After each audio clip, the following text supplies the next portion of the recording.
우리 교회 성도분으로부터 들은 간증인데요. 그분이 우리 교회에 나온 지 얼마 되지 않아서 가정적으로 굉장히 큰 어려움을 당하게 됐다고 그럽니다. 그런데 그 마음이 편하지를 않으니까 교회에서 어떤 성도분하고 또 사소한 문제를 가지고 마음을 다치셨던 것 같아요. 그래서 내가 이거 교회를 다녀야 되는 건가 말아야 되는 건가 이런 갈등을 하고 있을 때 우리 성도분들로부터 제일 많이 들은 얘기 가운데 하나가 사람 보지 말고 하나님만 바라보세요. 그 말을 제일 많이 들었다고 합니다. 그런데 그 성도분이 그런 얘기를 하더라고요. 나는 사실 그때 그 말을 들을 때 그 말이 더 감당하기가 힘들었다. 그런 얘기를 하더라고요. 그러다가 저하고 그 상담을 하게 됐는데 목사님이 자기의 얘기를 처음서부터 끝까지 다 듣기만 했다는 거죠.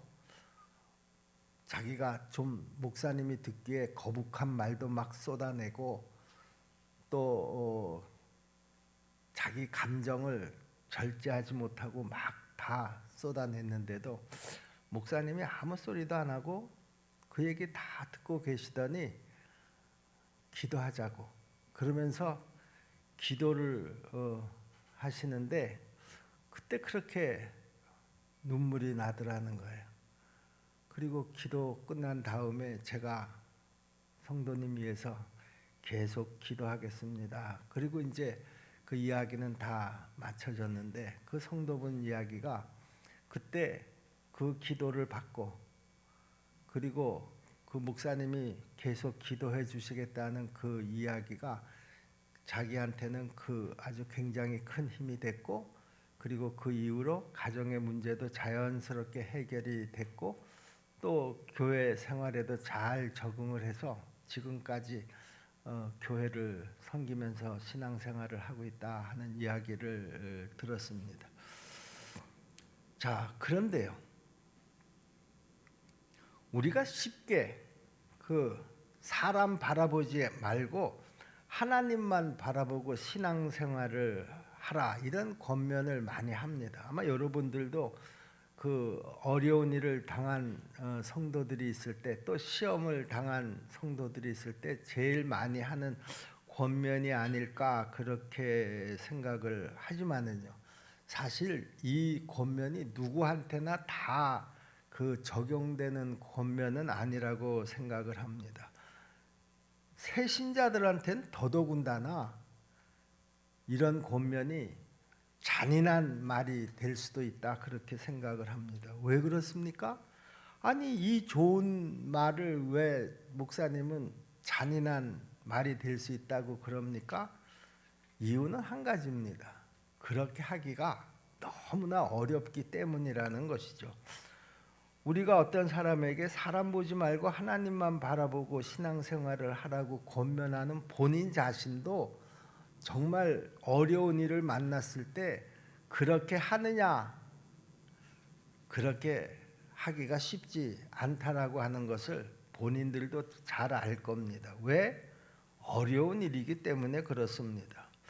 보이는 사람을 보지 말고 보이지 않는 하나님을 바라보라 그러니까 신앙생활을 얼마 하지 않은 사람 또 그 신앙이 아직도 연약한 사람이 어떻게 이 말을 감당할 수가 있겠느냐 그런 말이죠. 이 사람 바라보지 말고 하나님만 바라봐라 하는 이 권면은 분명히 옳은 말이고요.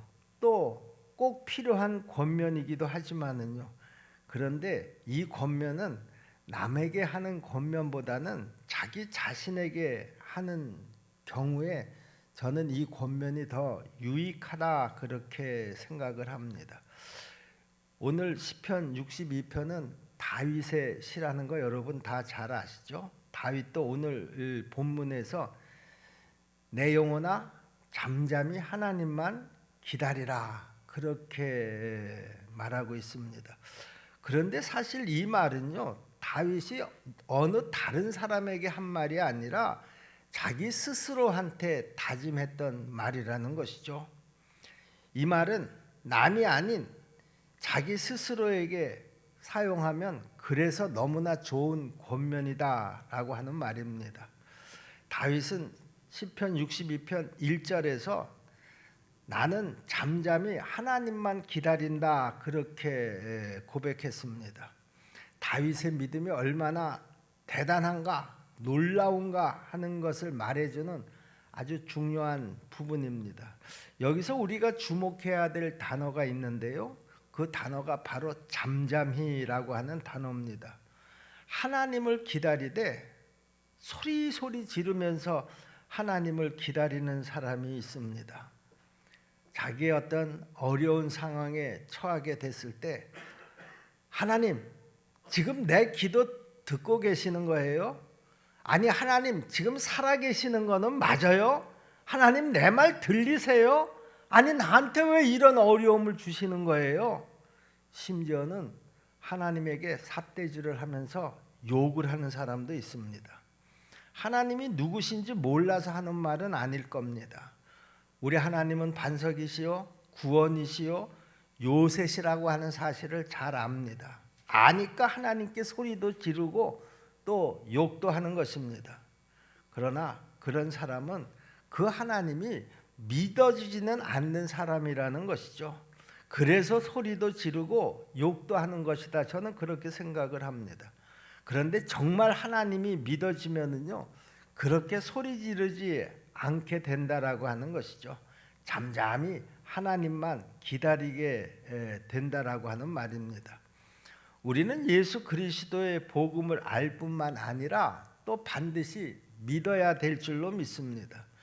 왜냐하면 그 복음 자체가 아주 놀라운 그 말씀이기 때문에 그렇습니다. 자, 그 복음의 내용 가운데요, 하나님은 우리를 사랑하십니다. 얼마나 대단한 말씀입니까? 누가 사람이 나를 사랑한다는 말이 아니라 천지를 지으신 하나님께서 나를 사랑하신다라고 하는 이 말씀이 얼마나 대단한 말씀이냐는 것이죠.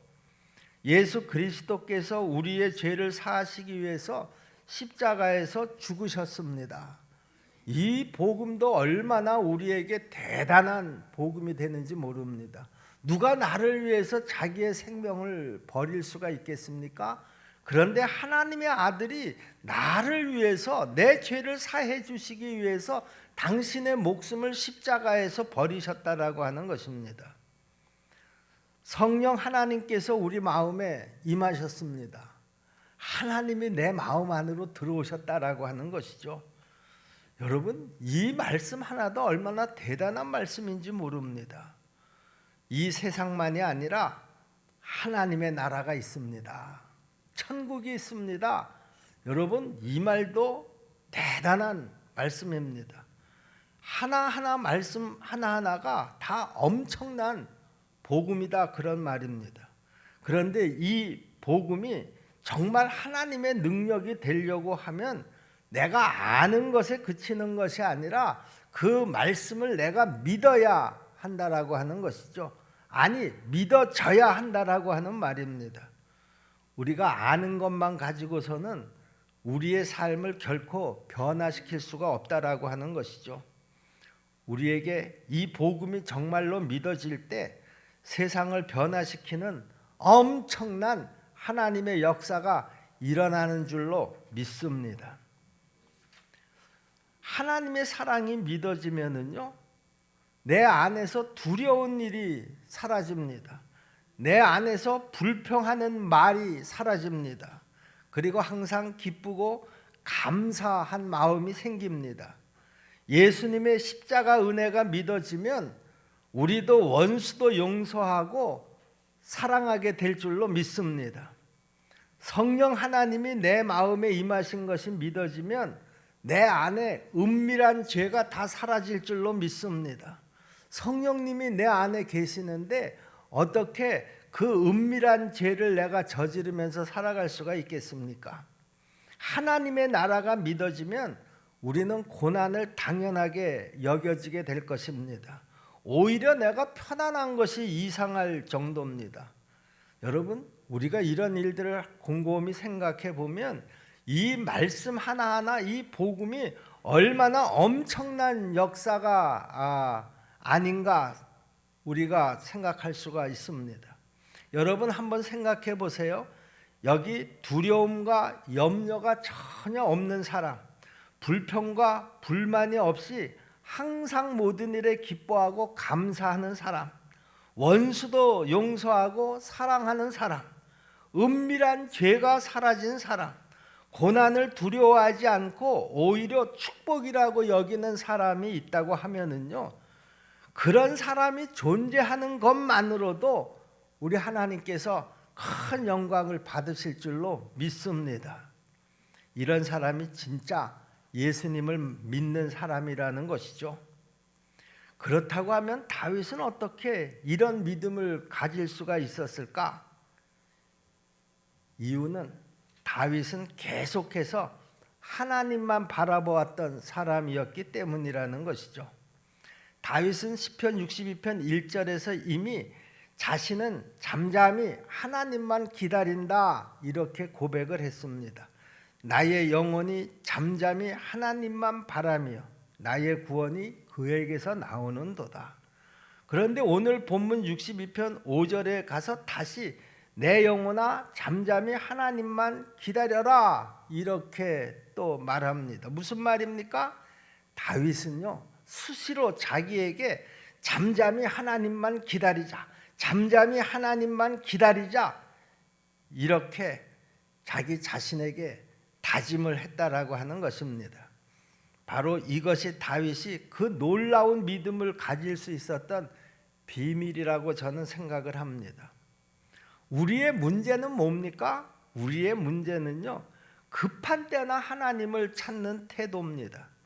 지금 여러분 중에 잠잠히 하나님만 기다려지지 않는 분도 계실지 모르겠습니다. 내가 지금 얼마나 어려운 상황에 처해 있는데 어떻게 하나님이 어떻게 하실까 그것만 바라고 가만히 있을 수가 있느냐? 마음이 복잡하고 분주하고 다급해져서 이 사람 저 사람에게 하루 종일 전화를 돌리고 만나고 부탁을 하고 뭐 그런 사람들도 있을 겁니다. 그런 사람이 오늘 이런 말씀을 들으면은요, 아 목사님 참 답답한 소리만 하신다 그렇게 하실지도 모르겠습니다.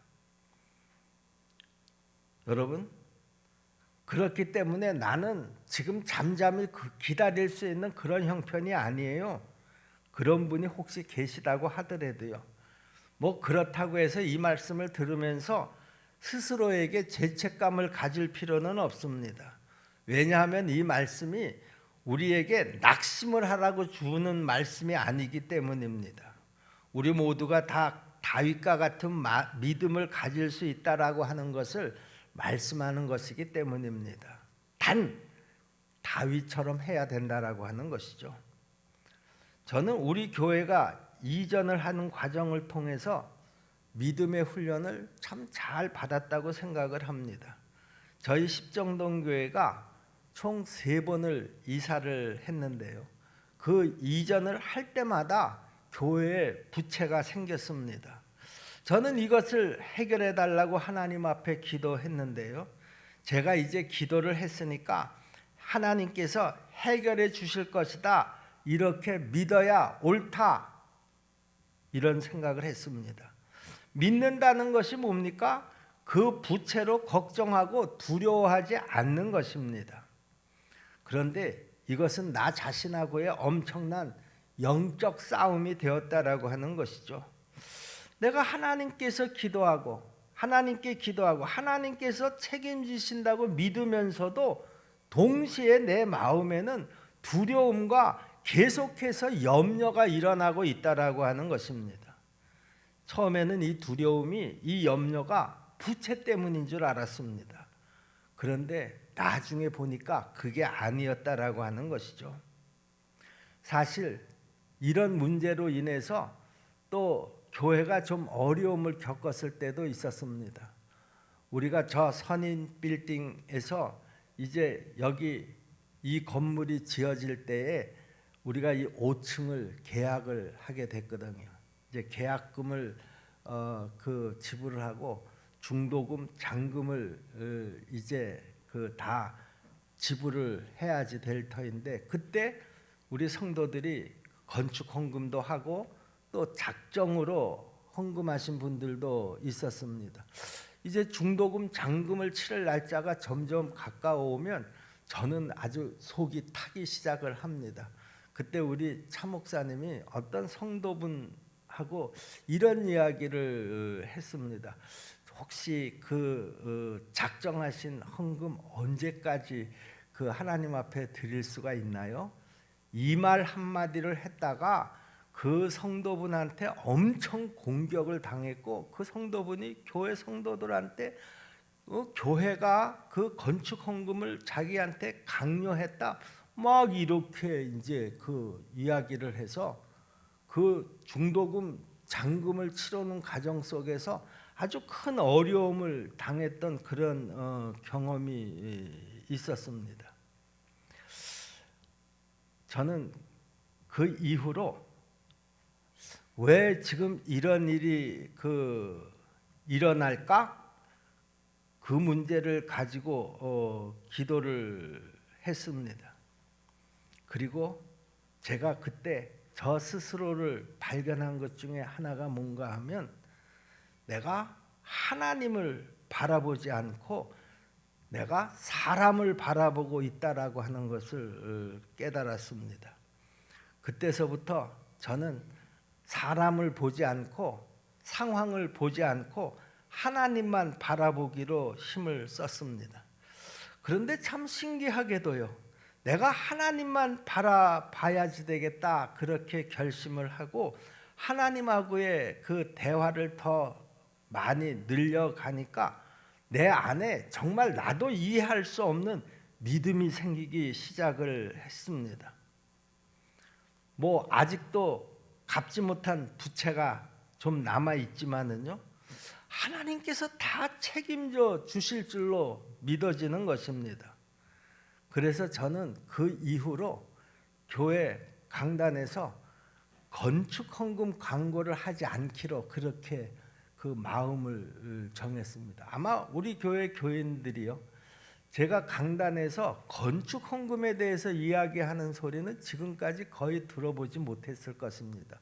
우리가 일로 이전하는 그 과정 속에서는 제가 그런 이야기도 하고 광고도 했습니다마는요. 그런데 제가 이 강단에서 건축 헌금 광고를 하지 않으면서 또 어떤 일이 일어났는가 하면은요, 물론 우리가 이 십정동계 5층으로 우리가 이 건물을 5층을 매입을 하고 무사히 이사를 했습니다마는요, 그 이후로도 2층에 그 공간을 매입할 수 있는 기회가 생겼고요, 또 4층에 공간을 매입할 수 있는 기회가 생겼고요, 그 공간들을 다 인테리어를 하는 그런 그 기회도 하나님께서 허락하신 줄로 믿습니다. 그 과정 속에서 저는 성도들에게 이런 일들이 있으니까 좀 건축 헌금을 좀 열심히 해 주십시오, 제가 그렇게 강요한 적은 거의 없습니다. 교인들 스스로가 우리 교회를 위해서 내가 건축 헌금을 해야지 되겠다, 이런 계획을 세우시는 분들이 생겨나기 시작을 했고요. 그런 분들은 지금도 여전히 건축 헌금을 계속해서 해 주시고 계시고요. 또 거기에 대한 계획도 나름대로 가지고 계시고요. 또 내가 하나님 앞에 건축 헌금을 할 때 참 나는 마음이 기쁩니다 하는 그런 분들도 계시고요. 저는 그런 분들에 의해서 이 우리 교회 부채 문제도 언젠가는 다 해결이 될 것이고, 하나님께서 더 안정적으로 우리 교회가 성장해 갈 수 있는 길을 열어주실 것이라고 저는 분명히 믿습니다. 그런데 이런 분들도 간혹은 계세요. 우리가 교회 일을 하는 데 있어서 야, 교회 부채도 있는데 이 일은 좀 나중으로 미루는 것이 좋겠다, 이렇게 이야기하시는 분들도 없지 않아 있습니다. 그런데요, 하나님의 일이라고 하는 것은요, 우리의 계산으로 하는 것이 아니라는 것을 우리가 알아야 합니다. 사실 다윗도 처음서부터 이렇게 믿음이 좋았던 것은 아니었습니다. 오늘 시편 62편 말씀만 보더라도요, 다윗도 여러 번의 실패를 겪으면서 이런 믿음으로 성장한 것을 우리에게 보여주고 있는데요, 다윗에게도 그 믿음의 실패자로서의 쓰라린 경험이 있었던 것을 우리가 볼 수가 있습니다. 우리가 시편 62편 3절 4절 말씀을 보시면은요, 그는 사람을 믿고 의지했다가 배신을 당하기도 했습니다. 넘어지는 담과 흔들리는 울타리 같이 사람을 죽이려고 너희가 일제히 공격하기를 언제까지 하려느냐. 그들이 그를 그의 높은 자리에서 떨어뜨리기만 꾀하고 거짓을 즐겨하니 입으로는 축복이요 속으로는 저주로다. 무슨 말입니까? 너희가 입으로는 나를 축복하는 척하지만 마음속으로는 너희가 나에게 저주를 퍼붓는다, 그런 말이죠. 겉과 속이 다르다, 그런 말이죠. 또 62편 10절 말씀을 보시면은요, 다윗이 그 권력과 돈을 의지했다가 그야말로 뼈저린 좌절을 경험하기도 했었던 것 같습니다. 포악을 의지하지 말며 탈취한 것으로 허망하여 지지 말며 재물이 늘어도 거기에 마음을 두지 말지어다. 왜 다윗이 이런 고백을 했겠습니까? 자기도 권력과 돈을 의지했다가 좌절을 경험했기 때문에 그 물질에다가 재물에다가 마음을 두지 마라, 빼앗기지 마라, 그렇게 권면을 하는 것입니다. 또 이런 실패를 겪고 나서 11절 12절에서 보면 다윗의 마음에 결론을 내린 것이 있는데요, 하나님께서 말씀하셨을 때 자기는 두 가지를 배웠다고 했습니다. 하나님이 한두 번 하신 말씀을 내가 들었나니, 첫 번째는 권능은 하나님께 속하였다 하는 것이고요, 주여 인자하심은 주께 속하오니 주께서 각 사람이 행한 대로 갚으심이니이다 그랬습니다. 그러나 여호와께서 갚으심이니이다 그랬습니다. 무슨 말입니까?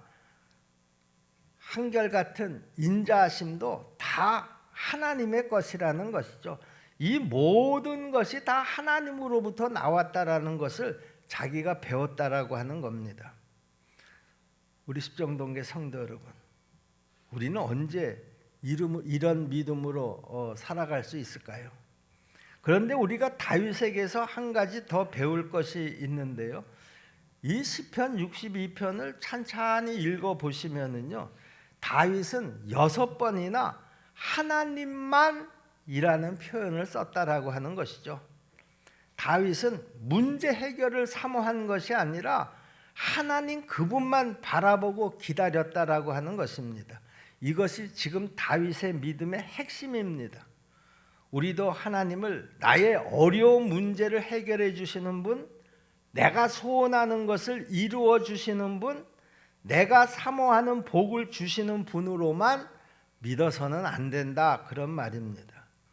오직 하나님 그분만을 사모하고 바라봐야 한다, 그런 말입니다. 어떤 목사님이요, 목회를 하시는 교회에 큰 재정적인 어려움이 생겼다고 합니다. 다급한 마음에 이리저리 도움의 손길을 찾아다니다가 목회자 기도 모임에 참석을 하게 됐는데요, 그때 그 목회자 기도 모임에 그 말씀을 전하신 목사님이 그 말씀의 그 내용이 이거였다고 합니다. 24시간 예수님만 바라봐라 하는 것이 그 설교의 그 주제였었다고 하죠. 그런데 목사님은 그 설교를 들으면서도요, 마음으로는요, 나는 지금 그럴 여유가 없어요, 이런 마음이었다고 합니다. 설교를 들은 후에도 기도를 하는데 그냥 마음이 답답하기만 하더라는 겁니다. 그런데 그때 갑자기 자기 머릿속에 환상처럼 보이는 장면이 하나가 탁 떠올랐는데요. 그 장면이 어떤 장면이었었는가 하면, 예전에 자기가 그 큰 딸을 시장에서 잃어버렸을 때의 장면이었다고 합니다. 딸을 잃어버린 것을 알고 온 시장을 막 다 누비고 찾아 헤매도 그 딸을 찾을 수가 없었다는 것입니다. 이렇게 딸을 잃어버리는 것인가? 막 마음에 두려움이 찾아왔을 때에 시장에서 꽤 멀리 떨어진 곳에서 울고 헤매고 있는 딸을 가까스로 찾게 되었다라고 하는 것이죠. 그는 딸을 보자마자 막 다짜고짜 야단부터 쳤다고 합니다. 너 아빠를 잃어버리면 움직이지 말고 그 자리에 가만히 있으라고 그렇게 얘기를 했는데, 이렇게 네가 울고 돌아다니면 아빠가 너를 어떻게 찾을 수가 있냐? 너 정말 잃어버릴 뻔했잖아. 그 아이는 아빠를 만나고 오히려 더 혼이 나서 울고만 있던 그 모습이, 딸의 모습이 갑자기 머릿속에 선명하게 보이더라는 겁니다. 그 순간 지금 내가 이 딸처럼 하고 있구나 하는 것이 깨달아지더라는 거죠. 그러면서 지금 내가 할 일은 주님만 바라보는 것이구나, 사람을 찾아서 헤매이지 말고 우리 주님의 인도하심을 받아야지 되는구나 하는 것이 깨달아지면서 그때서부터 기도문이 열리더라는 것입니다. 여러분, 이스라엘 백성들이 가나안 정복 전쟁을 할 때요, 제일 먼저 정복해야 될 성이 바로 요단강 건너 첫 번째 성인 여리고 성이었습니다.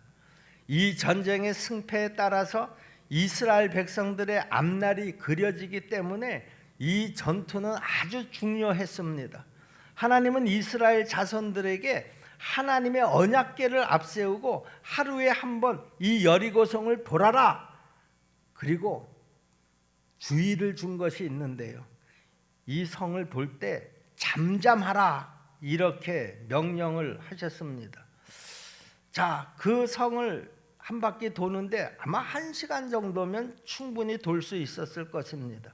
그런데 왜 하나님은 그 성을 도는 백성들에게 그 성을 도는 동안에는 아무 말도 하지 말고 잠잠히 지내라, 이런 명령을 하셨을까? 여러분, 우리 사람의 습관들 중에요, 아주 나쁜 습관이 하나가 있는데 그게 뭔가 하면, 시간이 남으면은요 많은 잡담을 하게 되는데 그 잡담의 내용이 거의가 다 부정적인 말들이 굉장히 많습니다. 여러분 생각해 보세요. 아니, 하나님께서 이 성을 점령케 해 주시려고 하면 뭐 멋진 무기를 좀 공급을 해 주시든가, 어떤 전략을 멋지게 짜 주시든가 해야지 됐을 터인데, 아니 이거 성을 무작정 하루에 한 바퀴씩 돈다고 이 성이 우리에게 접수가 돼? 아마 하나님께서 그들에게 이 성을 도는 동안에는 잠잠하라고 하는 명령을 하지 않았으면 그들은 틀림없이 그 성을 돌면서도, 성을 돌고 나서도 이런 불평들을 막 서로 나눴을 것이 틀림이 없었을 것입니다. 그렇기 때문에 하나님께서 그 백성들에게 잠잠하라고 명령하셨다고 저는 믿습니다. 그러므로 그들은 침묵하고 그 성을 도는 동안에는 잠잠히 기다려야만 했습니다. 그리고 마지막 날 큰 함성으로 여리고성이 함락이 되고 그리고 마무리가 잘 될 수가 있었던 것입니다. 여러분, 우리에게는 침묵해야 될 때가 있고 외쳐야 할 때가 있습니다. 여러분, 하나님을 믿고 기다리면 그 기다림은 결코 헛되지 않다. 오히려 그런 사람에게 하나님은 복을 내려주신다 이렇게 약속하셨습니다. 이사야 30장 18절 말씀이죠. 그러나 여호와께서 기다리시나니 이는 너희에게 은혜를 베풀려 하심이요 일어나시리니 이는 너희를 긍휼히 여기려 하심이라. 대저 여호와는 정의의 하나님이시라. 그를 기다리는 자마다 복이 있도다. 여러분, 성령의 열매 중에 오래 참음의 열매가 있는데요, 이 오래 참음의 열매라고 하는 것은 그냥 내가 참는다 그랬을 때 죽을 상을 하고 불쌍한 모습으로 무작정 기다리라 그런 말이 아닙니다. 그런 참음은 결코 오래 갈 수가 저는 없다고 생각을 합니다. 그 참음이 오래 갈 수 있으려고 하면 우선 내 마음에 기쁨이 충만해야 오래 참을 수가 있는 것입니다. 아니, 어떻게 그렇게 될 수가 있습니까? 문제가 해결되는 것을 내가 기다리지 않고 주님을 바라보는 기쁨이 나한테 있다고 하면 저는 얼마든지 가능한 일이라고 생각을 합니다. 여러분, 요셉을 잘 아시죠? 다윗도 여러분 잘 아시죠? 이 사람들은 다 기다린 사람들입니다. 그런데 이들의 기다림이라고 하는 것은 자기 신분이 자유로운 날이 되는 날, 그날을 기다린 것이 아니라 내가 왕이 되는 날, 그날을 기다린 것이 아닙니다. 날마다 함께 하시는 하나님을 바라봄으로써 그 어려운 때를 잘 넘길 수가 있었던 것이죠. 그들에게는 하루의 기쁨이면 충분했습니다. 주님과 하루하루 동행하면서 우리가 기쁨을 잃어버리지 않는다고 하면은요, 그 하루가 결국에는 1년이 되고 10년이 되고 30년이 되는 줄로 믿습니다. 우리 십정동교회 성도 여러분, 내 마음이 두려움과 염려와 분노와 절망으로 무너지고 뒤집어지고 소리를 지르고 계시다고 하면은요, 여러분, 먼저 내가 이 문제가 빨리 해결되기만을 기다리지 마시고요, 먼저 우리 주님을 바라보시기를 바랍니다. 우리 주님이 매일매일의 기쁨이 나에게 된다고 하면 우리는 넉넉히 잠잠히 하나님을 기다릴 수 있을 줄로 믿습니다. 얼마든지 기다릴 수 있다라고 하는 것이죠. 여러분, 우리의 기다림이라고 하는 것은 결코 막연한 것이 아닙니다. 소망을 바라보면서 기다리는 것입니다. 하나님의 때에 하나님이 가장 정확한 방법으로 행하실 것을 믿으면서 우리가 잠잠히 기다릴 때 내 발을 반석 위에 두셔서 내 걸음을 견고하게 하시면서 우리를 복된 길로 인도해 주실 줄로 믿습니다. 우리 모두가 다 이 믿음을 가지고 우리가 환경을 바라보지 말고 우리 주님만을 바라보는 그런 믿음의 소유자들이 다 될 수 있기를 주님의 이름으로 부탁을 드립니다. 기도하겠습니다. 은혜로우신 아버지 하나님, 감사합니다. 오늘 우리에게 이 말씀을 주셔서 우리 각자의 문제가 무엇인지를 알게 하시니 감사합니다. 은혜로우신 아버지 하나님, 우리가 하나님 앞에 엎드려서 기도할 때도 그 문제의 해결만을 간절히 바랄 것이 아니라 그 이전에 하나님을 바라보는 우리 모두가 되게 도와주시옵소서. 바라보되 잠잠히 묵묵히 인내하면서 바라보는 그런 다윗과 같은 믿음을 소유하게 도와주시옵소서. 그럴 때 하나님께서 당신의 방법으로 가장 적절한 때 합력해서 그 문제들을 해결해 주실 줄로 믿습니다. 예수님의 이름으로 믿고 기도하옵나이다. 아멘.